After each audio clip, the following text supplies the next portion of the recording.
오늘 우리는 창세기 5장에 나타난 셋이라고 하는 사람의 족보에 대해서 함께 보려고 합니다. 아담의 아들인 셋의 족보. 우리가 성경을 읽다 보면 여러 곳에 이 족보가 소개되는 것을 우리가 보게 됩니다.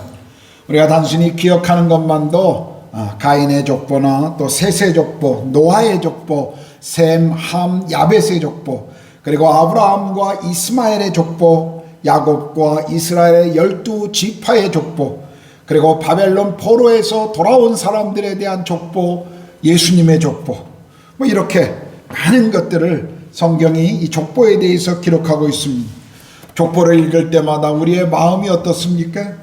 도대체 이 의미 없는 이름들, 부르기도 힘든 이 이름들을 우리가 읽어야 할 이유가 뭘까 생각하다가 때로는 대충 읽어버리고 넘어갈 때가 참 많이 있습니다. 그렇다면 성경은 왜 이렇게 족보를 소개하며 사람들의 이름을 기록했을까요? 이름을 구체적으로 기록했다고 하는 것은 어떤 사건이나 행위가 역사 속에 실존했던 인물들의 이야기라는 것을 우리에게 보여주고 있는 것입니다. 이것은 성경에서 사건과 기록들이 실제로 역사 속에 일어났던 사건임을 우리에게 말씀해 주고 있습니다. 또한 우리는 별로 관심이 없을지 모르지만 하나님은 그렇지 않습니다. 하나님께서는 늘 사람들에게 관심이 있으십니다.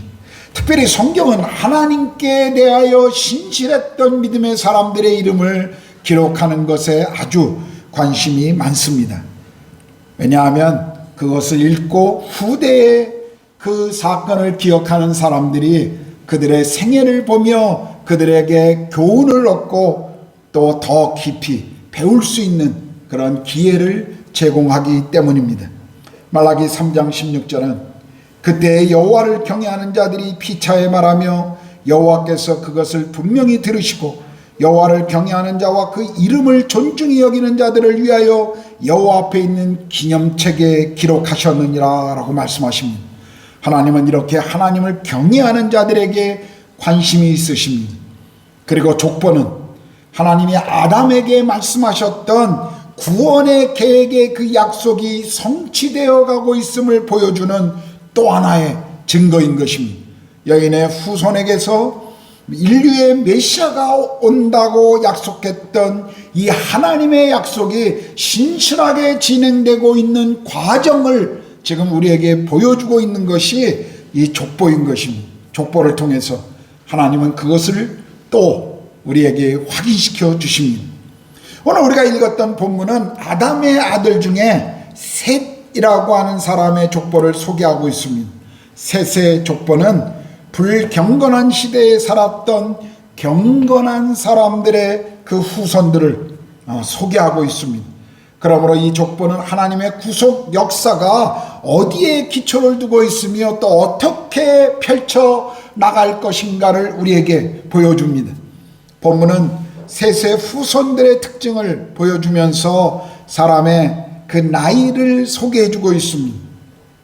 우리가 보진 않았습니다만 4장의 가인의 그 후손들의 족보를 보면 나이가 소개되어 있지 않습니다. 그냥 누가 낳고 어디에 죽었다라고만 표현하고 있습니다. 그런데 이 경건한 셋의 후손들의 이 삶에서 나이를 구체적으로 표현한 것을 보면 하나님은 하나님의 구원 역사가 이 경건한 무리들을 향해서 진행되고 있다는 것을 이런 사실을 통해서 표현을 통해서 더 깊이 지금 다루고 있음을 우리에게 알게 해줍니다. 여기 보면 누가 몇 살에 자식을 낳고 몇 년을 살다 죽었다라는 말이 계속 나옵니다. 여기 낳고 죽었다. 이것은 우리에게 무엇을 또 의미해 주고 있죠?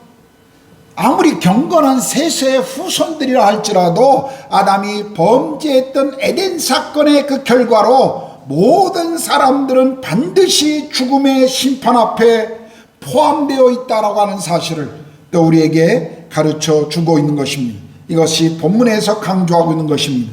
모든 사람은 반드시 죽는다는 것이죠. 오래 살고 짧게 사는 것에 차이는 있을지 모르지만 모든 이에게 죽음은 반드시 찾아온다는 것입니다. 조지 버나드 쇼라고 하는 작가가 이런 이야기를 했습니다. 죽음에 대한 통계는 매우 인상적이다. 한 사람당 한 명꼴로 죽는다. 무슨 말인지 이해하시죠? 모든 사람은 다 죽는다는 뜻입니다. 저도 여러분에게 100% 신뢰할 만한 예언을 하나 한다면 여기 계신 모든 분들 반드시 죽습니다. 이것은 우리가 비껴갈 수 없는 현실이고 진리입니다. 죽음은 이렇게 우리 인생에서 반드시 찾아오는 것이지만 사람들은 일반적으로 죽음을 잘 생각하지 않습니다. 주변의 사망 소식을 매일 접하면서도 그것은 나의 인생과 별개의 문제라고 생각하고, 때로는 지금 우리가 인도 땅에 살고 있으면서 이 코로나의 이 위급한 상황 속에서도 마스크를 전혀 쓰고 있지 않는 인도의 사람들을 볼 때마다 정말 저 사람들은 이 일이 완전히 다른 사람들의 일이라고 생각하는 것처럼 이렇게 느낄 때가 있지 않습니까? 정말 어떤 의미에서 죽음에 대해서 정말 무관한 것처럼 행동하는 사람들을 우리는 보게 됩니다. 또 반대로 어떤 분들은 지나치게 죽음에 대해서 집착합니다. 제 중학교 때 국어 선생님 한 분은 여자분이셨는데 늘 이런 얘기를 자주 하셨어요. 자기는 죽는 게 너무 무서워서 항상 그게 고민이라고. 그래서 담 옆을 걸어갈 때는 이 담이 무너져서 나를 덮치지 않을까? 자동차를 타고 가는 동안은 자동차가 사고로 죽지 않을까? 늘 자기는 죽음에 대해 생각한다 라고 하는 그런 이야기를 하신 적이 있었습니다. 어떤 분들은 이렇게 죽음에 대해서 너무 지나칠 정도로 또 생각합니다. 그렇다면 왜 사람들이 자기 인생 가운데 반드시 찾아오는 이 죽음의 문제에서 무관심하거나 아니면 죽음의 문제에 대한 너무 과도한 집착을 하고 있는 것일까요? 한마디로 말한다면 그것은 두려움 때문입니다. 죽음은 누구에게나 두려운 문제입니다. 인생의 여러 거칠애가 우리를 포장해주고 그것이 마치 우리 삶의 두려움을 감추어지고 있는 것처럼 보이지만 실상 사람들은 죽음을 두려워합니다. 죽음 이후의 삶이 무엇인지를 모르기 때문에, 또한 그것을 준비하지 않았기 때문에 사람들은 두려워하고 있습니다. 죽음이 차라리 우리 인생의 끝이라는 것을, 그리고 거기에 모든 것이 끝나버렸다라고 생각하면 차라리 그냥 포기하고 받아들일 터인데, 이 죽음 이후의 삶이 있다라고 하는 이 사실 때문에 사람들은 더 두려운 것입니다. 아마도 죽음을 두려워하거나 죽음에 집착하는 이유는 바로 이 이유, 두려움 때문일 것입니다. 성경은 죽음이 끝이 아니라고 우리에게 말씀해 주십니다. 히브리서 9장 27절도 한 번 죽는 것은 사람에게 정하신 것이요 그 후에는 심판이 있다라고 말씀하시죠. 사람들은 죽음 이후를 알지 못할 뿐만 아니라 죽음에 대해 아무것도 준비하지 않았다라는 사실 때문에 두려워하는 것입니다.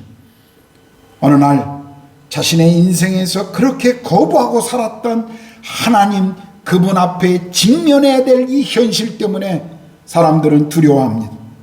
하나님이 어디 있냐고, 죽으면 끝이지 죽음 이후의 삶이 어디 있냐고, 심판이 무엇이냐고 다 만들어낸 이야기라고 사람들은 호언장담하지만, 그러나 죽음 이후의 그 사실을 모르기 때문에, 그리고 자신이 거기에 준비되어 있지 않다는 사실 때문에 사람들은 때로 호언장담하지만 여전히 두려워하고 있는 것입니다. 그렇다면 우리는 이 죽음의 두려움과 그 너머에 있는 심판을 어떻게 피할 수 있을까요? 사실 우리가 할 수 있는 것은 아무것도 없습니다. 우리에게는 죽음과 죽음 이후의 문제를 해결할 수 있는 능력이 없습니다. 그래서 하나님께서는 우리가 해결할 수 없는 이 죽음의 문제, 그리고 심판의 문제를 해결하시기 위해서 독생자 예수 그리스도를 우리에게 보내주신 것입니다. 요한복음 3장 16절입니다. 하나님이 세상을 이처럼 사랑하사 독생자를 주셨으니 이는 그를 믿는 자마다 멸망하지 않고 영생을 얻게 하려 하심이라. 예수께서 친히 이 땅에 오셔서 죄인들을 위해 십자가에서 죽으시고 부활하심으로 죽음을 정복하셨음을 우리에게 보여주셨습니다. 그리고 그분을 믿고 따르는 모든 이들에게 이 죽음의 문제가 해결되었음을 우리에게 십자가와 부활의 사건을 통해서 보여주신 것입니다. 이제 그리스도인들에게 있어서 죽음은 영원한 멸망이 아니요 하나님의 영원하신 그 임재 안으로 들어간다고 하는 사실을 우리는 알고 믿고 있기 때문에 죽음조차도 기뻐할 수 있는 사실이라는 것을 우리는 너무나 잘 알고 있습니다. 작년에 제가 참 좋아하는 제 선배 목사님 중에 최영기 목사님이라는 휴스턴 서울 침례교회 목사님이라는 분이 계십니다. 한국에도 또 오늘날 전 세계에도 참 많은 선한 영향력을 미치셨던 목사님인데 은퇴하셨죠 지금은. 그런데 그분 아내 되시는 사모님이 작년 7월인가에 암으로 돌아가셨습니다. 근데 이분이 돌아가시면서 유언을 이렇게 남기셨어요. 사람이 죽는다고 하는 것은, 장례식이라고 하는 것은 우리가 천국에 간 것을 축하하는 행위이기 때문에 장례식에 슬퍼하지 말고 나의 장례식을 최대한 기뻐하게 해달라고. 그래서 좋아도 놓지 못하게 하고, 그리고 사람들이 검정 옷을 입고 오지 못하고 가장 화려하고 좋은 옷을 입고 와서 장례를 기쁨으로 내가 천국에 간 것을 축하하는 행위로 그렇게 해달라고 그렇게 유언을 남기고 이분이 돌아가셨습니다. 제가 그 장례를 유튜브에서 보았습니다. 물론 그분을 기억하면서 고백하는 많은 분들이 그분이 없이 떠나가고 그분이 평소에 남겼던 그분의 삶 때문에 아쉬움과 또 그 헤어져야 하는 이 땅에서 더 이상 보지 못하는 것에 대한 그 슬픈 마음이 있죠. 그러나 그곳에 나와 주례하는 목사님이나 또 그분을 기리는 또 그의 딸의 고백, 그 모든 고백들이 그분이 이 땅에서 어떤 삶을 살아갔고 주님과 어떻게 동행하고 그리고 그분이 그렇게 소망했던 천국에 간 것이 얼마나 감사한 일인지를 나누는 그런 것을 저도 함께 동참하면서 본 적이 있습니다. 제 아내는 늘 저에게 이렇게 이야기합니다. 혹시 내가 당신보다 먼저 죽거든 자기 장례식에 사람들에게 이렇게 말해달라고. 이 여자는 그렇게 가고 싶어 했던 천국에 갔습니다. 우리 모두 기뻐합시다. 여러분, 그리스도인들에게 있어서 죽음은 영원한 하나님의 임재 안으로 들어가는 것입니다. 제가 오래전에 한번 말씀드렸던 것처럼 저는 제 어머니 장례 때 너무 기쁘고 행복해서 사람들이 이상하게 여길 정도였습니다. 아내가 저를 쿡쿡 찌르면서 사람들이 이상하게 봐요. 표정 관리 좀 하세요. 왜냐하면 저희 어머니는 오랜 시간 요양원에서 움직이지 못하시면서 계속 천국을 사모하고 기도하셨던 분이셨습니다. 그분은 그곳을 사모하셨습니다. 저는 그분이 지금 어디에 있는지 알고 또 어떤 삶의 기쁨을 누리시는지를 알기 때문에 장례식이 주님이 우리 어머니를 그렇게 가고 싶어 했던 곳으로 데려갔다고 하는 사실이 저는 행복했었습니다. 물론 어머니를 이 땅에서 더 보지 못했다고 하는 아쉬움과 슬픔의 그 상실감의 그 마음은 제 안에 있었습니다. 그러나 어머니의 영혼이 영원하신 하나님과 함께하고 있다는 사실을 알 때 저는 정말 기뻐할 수가 있었습니다. 여러분, 반지의 제왕이라는 영화를 보신 적이 있으십니까? 1편, 2편, 3편 왕의 귀환이라고 하는 3편에 보면 오크들의 공격이 심해져서 성이 멸망하기 직전까지 됐을 때 호빗 중에 하나가 간달프에게 이렇게 묻습니다. 이제 끝인가요? 간달프가 대답하기를 끝이라고? 아니, 죽음은 또 다른 세상으로 들어가는 문이야. 여러분 기억하시는지 모르겠습니다. 그 영화는 기독교적인 가치관과 세계관을 가지고 만든 영화입니다. 그 소설 자체가. 여러분, 죽음은 이 땅에서 끝이 아닙니다. 영원한 생명의 문으로 들어가는 출입구입니다. 죽음은 끝이 아닙니다. 예수님을 믿은 사람이나 믿지 않는 사람에게나 죽음은 여전히 동일하게 끝이 아닙니다. 그러나 죽음 이후에 가는 장소는 달라집니다. 예수님을 믿고 따른 사람들에게는 영원한 생명의 천국이 주어지지만 예수님을 거부하고 자기 인생을 자기 마음대로 살았던 사람들에게는 그가 누구이며 어떻게 살았는가에 상관없이 영원한 심판이 그를 기다리고 있다는 사실이 성경이 오늘 증언하고 있는 성경의 고백입니다. 로마서 5장 14절은 사망이 아담 이후에 모든 이들에게 왕노릇했다라고 기록하고 있습니다. 그러나 예수 그리스도에 의해 죽음은 정복되었기에 그분을 믿는 모든 이들은 소망 가운데 살게 된 것입니다.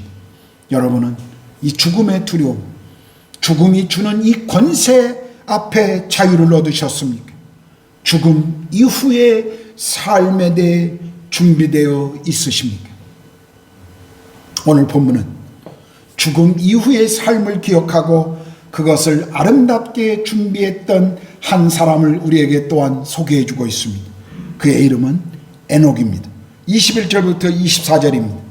에녹은 65세에 무드셀라를 낳았고 무드셀라를 낳은 후 300년을 하나님과 동행하며 자녀들을 낳았으며 그는 365세를 살았더라. 에녹이 하나님과 동행하더니 하나님이 그를 데려가심으로 세상에 있지 아니하였더라. 이 말씀에서 에녹의 삶을 보여주고 있는 특징 지어주는 한 단어가 있다면 그가 하나님과 동행했다. 이 동행이라고 하는 단어입니다. 그는 300년 동안 하나님과 동행했던 경건한 사람이었습니다. 짧은 본문 안에 동행이라는 단어가 2번이나 반복하여 사용하는 것을 보면 에녹의 삶이 전적으로 하나님과 동행했음을 강조하고 있었습니다. 그것도 1년, 2년이 아니라 300년 동안 매일 하나님과 동행하는 삶을 살았다는 것이죠. 이것은 결코 쉬운 일이 아니었을 것입니다. 평생을 함께 동행한다는 것, 그것은 일시적인 어떤 열정에서 나오는 것이 아닙니다. 이것은 단거리 달리기를 죽을 힘을 다해 달려가는 그런 일이 아니라 정말 장거리 경주를 훌륭하게 마쳤다는 것입니다. 저는 결혼 이후에 정말 40년, 50년 그리고 그 이상을 해로워하는 부부들이 그 항원역에 손을 잡고 산책하며 걷는 그 모습보다도 더 아름다운 것이 없다라고 종종 생각해 본 적이 있습니다. 그래서 주님 앞에도 가끔 그런 기도를 합니다. 하나님, 저희가 나이 많이 늙었을 때도 두 사람이 그렇게 시간을 보내게 해 주십시오. 여러분, 평생을 함께 한다는 것, 그게 쉬운 일입니까? 부부가 사랑해서 만나고 또 함께 사랑 가운데 자라가지만 또 성숙해 가지만 평생을 그렇게 동행한다 라고 하는 것, 그거 쉬운 일 아닙니다. 그런데 오늘 에녹 300년을 하나님과 동행했다라고 말씀하고 있습니다. 동행했다는 이 말, 그가 경건한 삶을 살았다는 것을 보여주지만 하나님과 그 이상의 친밀함을 가지고 있었음을 또한 이 말씀은 우리에게 보여주고 계십니다. 여러분, 우리는 종종 위대한 인생을 꿈꿉니다. 신앙인으로도 놀라운 능력에 있는 능력의 삶을 기대합니다. 그런데 매일의 일상에서 주님과 함께하는 작은 결단들을 하지 못할 때가 참 많이 있습니다. 진정 하나님이 원하시는 삶이 무엇일까요? 사람들이 환호하는 박수를 받는 그런 삶일까요? 사람들로부터 찬란한 그런 박수 소리를 듣는 것이 정말 하나님 우리 인생에 원하시는 삶일까요? 저는 늘 하나님이 정말 우리에게 원하시는 삶은 우리가 주어진 자리에서 그저 묵묵히 그분의 뜻을 따라가며 그분과 동행하는 삶이라는 것을 저는 배워가고 있습니다. 때로 힘들고 피곤하지만 삶의 우선순위를 하나님께 두고 그분을 만나며 그 시간을 매일 지켜가는 그 작은 결단들, 거짓말로 그 위기를, 그 순간을 모면하고 싶지만 용기를 내 정직함으로 그것을 대면할 줄 아는 그 시간들, 성경을 읽고 기도하기 위해서 매일 좀 더 일찍 일어나고 내 인생에 별로 중요하지 않은 것들을 가지치게 할 줄 아는 그 시간들, 나를 드러내고 자랑하고 가장하고 싶을 때 하나님 앞에 더 나를 낮추며 그리고 사람들을 섬기려고 의지적으로 내 자신을 드리는 그 시간들, 다른 이들을 섬기기 위해서 내 불편함을 감수하고 더 연약한, 나보다 더 연약한 자들을 돕기 위해서 기꺼이 들어주고 함께 해주는 그 용기, 그 작은 결단과 순종들이 우리를 매일 하나님과 동행하게 해주는 것입니다. 그리고 그것이 그 어떤 것보다도 하나님 앞에는 귀한 것입니다. 이런 매일의 작은 결단과 순종이 하나님과 우리를 동행하게 만들고, 그리고 에녹은 이런 하나님과의 동행 때문에 죽음을 경험하지 않고 하나님께서 데려간 첫 번째 인물로 성경은 소개하고 있습니다. 히브리서 11장 5절은 믿음으로 에녹은 죽음을 보지 않고 옮겨졌으니 하나님이 그를 옮기심으로 다시 보이지 아니하였느니라. 그는 옮겨지기 전에 하나님을 기쁘시게 하는 자라 하는 증거를 받았느니라 라고 말씀하십니다. 에녹은 하나님과 동행함으로 하나님을 기쁘시게 하는 자라는 칭찬을 받았습니다. 하나님께서는 에녹을 365세에 데려가셨어요. 당시의 수명이 일반적으로 900세였다면 이것은 굉장히 짧은 인생이었습니다. 무엇을 의미합니까?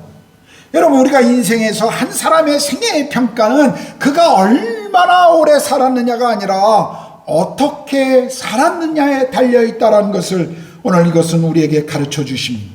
이 세상에서 우리가 얼마나 오래 살았는지는 사실 그렇게 중요한 것은 아닙니다.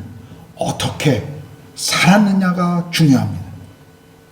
그렇다면 에녹은 어떻게 하나님과 300년 동안 동행할 수 있었을까요? 많은 성경학자들은 그 이유를 그의 아들 무드셀라에서 찾습니다.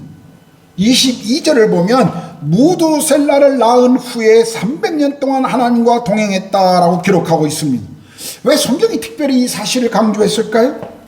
여러분, 무드셀라라는 이름은 여러 가지 의미가 있습니다. 그러나 그 중에 한 의미는 그가 죽으면 올 것이다 라고 하는 그런 의미를 가지고 있다고 합니다. 무슨 말이죠? 이것은 에녹이 무드셀라를 낳을 때 이 아이가 죽으면 심판이 올 것이라고 하는 예고를 받았을 것입니다. 그래서 에녹은 하나님의 지시를 따랐는지 아니면 자기의 어떤 신앙의 고백으로 그러했는지는 모르지만 아들의 이름을 그가 죽으면 올 것이다 라고 하는 무드셀라라고 하는 이름으로 지어준 것입니다. 여러분, 아들의 이름을 부를 때마다 에녹이 무엇을 생각했을까요? 이 아들을 바라볼 때마다, 아들의 이름을 부를 때마다 무드셀라는 무엇을 기억했을까요? 여러분, 유다서 14절 15절을 보면 이렇게 말합니다. 아담의 7대손 에녹이 이 사람들에 대하여도 예언하여 이르되 보라, 주께서 그 수만의 거룩한 자와 함께 임하셨나니 이는 무사람을 심판하사 모든 경건하지 않은 자가 경건하지 않게 행한 모든 경건하지 않은 일과 또 경건하지 않은 죄인들이 주를 거슬러 한 모든 완악한 말로 말미암아 그들을 정죄하려 하심이라 하였느니라. 무슨 말입니까? 인류가 점점 타락에 깊어질 때 에녹이 장차 심판하실 그 하나님을 증거하는 삶을 살았다고 하는 의미입니다. 이것은 그렇게 쉬운 매력적인 일은 아니었을 것입니다. 인류의 심판을 전한다는 것, 그리 기쁜 일은 아니죠. 그러나 에녹은 하나님의 시선이 바라보는 것을 보았고 하나님의 마음이 느껴지는 것을 느끼며 순종했다는 것입니다. 하나님께서는 오늘도 이런 사람들을 우리에게 찾고 계십니다.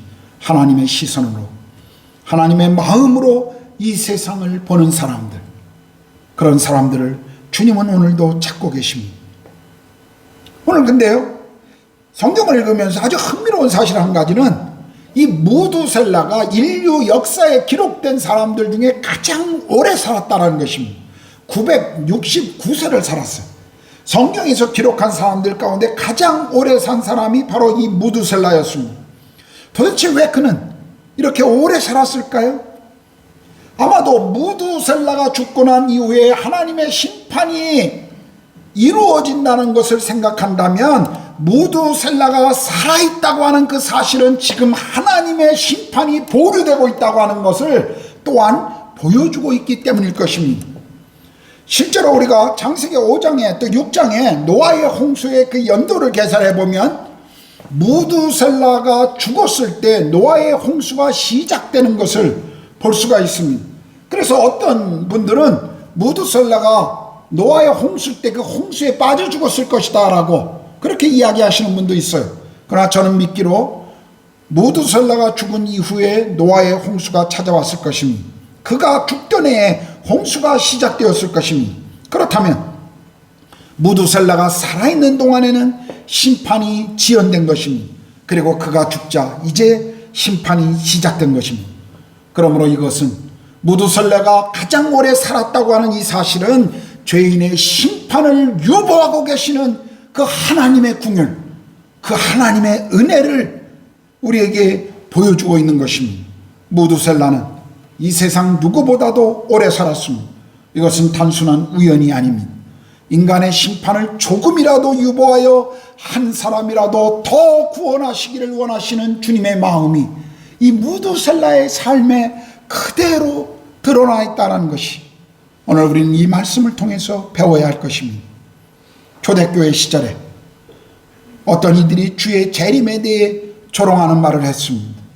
베드로후서 3장 4절에 보면 이르되 주께서 강림하신다는 약속이 어디 있느냐? 조상들이 잔으로부터 만물이 처음 창조될 때까지 그냥 있다.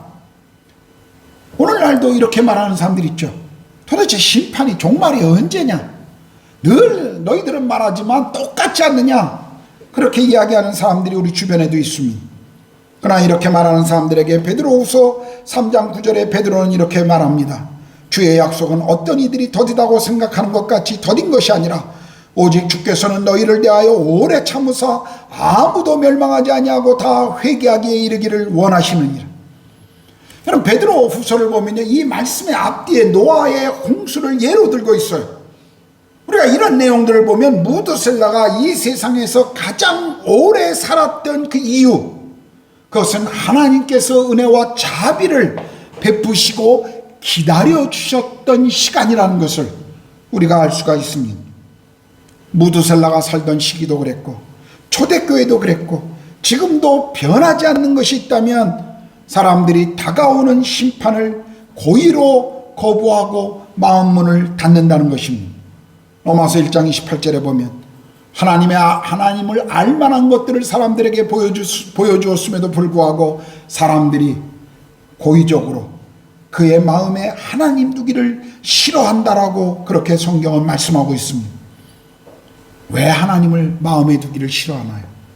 왜냐하면 인생을 자기 마음대로 살고 싶기 때문입니다. 하나님과 직면하고 싶지 않아요.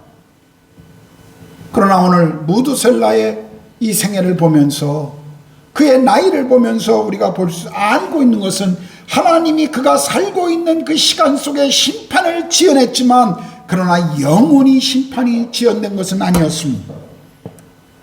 무두셀라 때 그가 살고 있는 동안에 하나님은 심판을 지연했지만 심판이 온 것처럼 오늘날에도 하나님의 심판의 날은 반드시 찾아오게 될 것입니다. 그래서 베드로는 베드로후서 3장 10절에서 13절에 이렇게 경고합니다.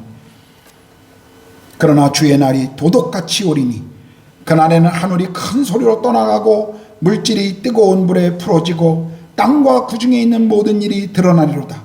이 모든 것이 이렇게 풀어지리니 너희가 어떠한 사람이 되어야 마땅하냐? 거룩한 행실과 경건함으로 하나님의 날이 임하기를 바라보고 간절히 사모하라. 그날에 하늘이 불에 타서 풀어지고 물질이 뜨거운 불에 녹아지려니와 우리는 그의 약속대로 의가 있는 곳인 새하늘과 새 땅을 바라보는도다. 성경은 우리가 주의 날을 준비하는 인생을 살라라고 말씀하십니다. 준비된 사람만이 그날을 사모할 수 있습니다. 여러분은 준비되어 있으십니까? 이제 설교를 마치겠습니다. 창세기 오늘 본문에서 에녹은 다가올 심판을 바라보며 경건한 삶을 살았다고 하는 그런 기록은 없습니다. 그러나 분명히 에녹은 경건하게 살았습니다. 오늘 우리도 우리 인생의 죽음을 기억해야 합니다. 죽음 이후의 삶을 생각해야 합니다. 그리고 이 땅에서 사는 동안 우리가 하나님과 어떻게 동행해야 할 것인가를 우리는 고민해야 합니다. 우리도 에녹처럼 오늘 인생이라고 하는 이 시간 속에 이 긴 인생의 여행을 하나님과 동행하는 믿음의 사람으로 살아가야 합니다. 하나님을 알고 더 깊이 그분을 알기 위해 매일매일 하나님께 나아가는 그분의 은혜의 보좌 앞으로 나아가는 믿음의 사람들이 되어야 합니다. 단시간 반짝 달리고 마는 것이 아니라 꾸준한 인내로 이 믿음의 경주를 해야 합니다. 에녹의 인생은 당시 사람들보다 짧았지만 하나님과 동행이라고 하는 말할 수 없는 축복을 그는 누렸습니다. 에녹은 비록 당대의 사람들보다 짧은 인생을 보냈지만 하나님과 동행하는 자라고 하는 이 이름을 남겼습니다. 에녹은 무두셀라를 낳고 이제 자신의 인생으로 하나님의 심판과 구원에 대해 죽음이 아닌 승천으로 그것을 확실히 있게 보여주었습니다. 여러분, 무두셀라도, 그리고 무두셀라의 아들이었던 라멕도, 그리고 라멕의 아들이었던 노아도 에녹의 기도, 그리고 에녹의 삶을 보면서 하나님이 어떤 분인가를 그는 기억했을 것입니다. 아버지 에녹, 할아버지 에녹의 그 인생을 보면서 그들은 하나님을 어떻게 따라가야 하는지를 보았을 것입니다. 모든 사람들이 죄로 인해 심판받았어도 그들은 구원받는 믿음을 그래서 가질 수 있었을 것입니다. 에녹과 하나님과의 동행, 그것은 자신의 자녀와 그 자손들에게도 구원의 표지가 되어준 것입니다. 사랑하는 구로가온 한인교회 가족 여러분, 우리도 하나님과 동행하셔야 합니다. 그래야 우리 자식들이, 그리고 그 자식의 자식들이 계속 하나님을 따라가는 것이 무엇인지를 배워갈 것입니다. 동행은 함께 가는 것입니다. 같은 방향을 바라보고 같이 가는 것입니다. 우리 모두가 인생의 여정에서 하나님과 동행하는 삶을 살아갔으면 좋겠습니다. 단기간 기도응답을 받기 위해서 열정적으로 모든 신앙생활을 거기에 맞추려고 하면 우리는 때로 동행이 아니라 늘 문제 해결만을 해주시는 그 하나님을 만나는 것입니다. 그러면 믿음은 자라가는 것이 아니에요. 늘 나와 하나님 사이를 저울질하게 됩니다. 내 기도가 부족했나? 내 열정이 부족했나? 아니, 하나님이 왜 내 기도를 듣지 않으시지? 그 저울질 속에서 늘 힘들어하며 하나님을 제대로 만나지 못합니다. 마치 사랑 없이 한 결혼처럼 서로 당기고 밀고 시험하는 그런 관계 속에 계속 머물 수밖에 없습니다. 그러면 우리는 하나님과 친밀해지지 않습니다. 사랑은 대가와 어떤 선물을 바라는 것이 아니죠. 서로를 향한 신뢰와 그 신뢰 속에 함께 걸어가는 것입니다. 만약 사랑의 동행이 없다면 그것은 언제 헤어질지 모르는 불안한 연인과 같을 것입니다. 우리가 하나님과의 관계도 마찬가지입니다. 우린 매일매일의 삶에서 은혜를 구해야 합니다. 살아계신 하나님, 그분을 찾고 그분을 만나셔야 합니다. 사람들이 우리를 주목하고 박수 쳐주진 않는다 할지라도 묵묵히 우리에게 주어진 그 자리에서 우리는 주님과 동행하는, 우리에게 주어진 일들을 감당하며 그분과 함께 가는 길을 우리는 계속 걸어가셔야 합니다. 매일매일 말씀과 기도로 그분을 만나며 그분과 우리의 모든 생각이 그분으로 가득 차며 그분과 함께하는 것, 하나님은 그것을 우리의 삶에 원하시고 기뻐하십니다. 왜 우리가 하나님과 동행해야 합니까? 왜냐하면 그분이 살아계신 분이시기 때문에 그렇습니다. 그분이 인격적인 하나님이시기 때문에 그렇습니다. 그리고 그분이 여전히 우리와 함께하기를 원하시는 아버지 하나님이시기 때문에 그렇습니다. 하나님은 지금 우리와 동행하심으로 우리가 앞으로 영원히 갖게 될 천국의 그 기쁨을, 천국의 그 동행을 여기서 잠시 우리가 누릴 수 있도록 그 시간을 우리에게 주고 계신 것입니다. 여기서 우리가 하나님과 동행의 축복을 누린다면 죽음은, 그 어떤 죽음도 하나님이 그저 우리를 데려가는 또 하나의 사건에 지나지 않을 것입니다. 하나님과 동행하는 삶을 살아가는 것,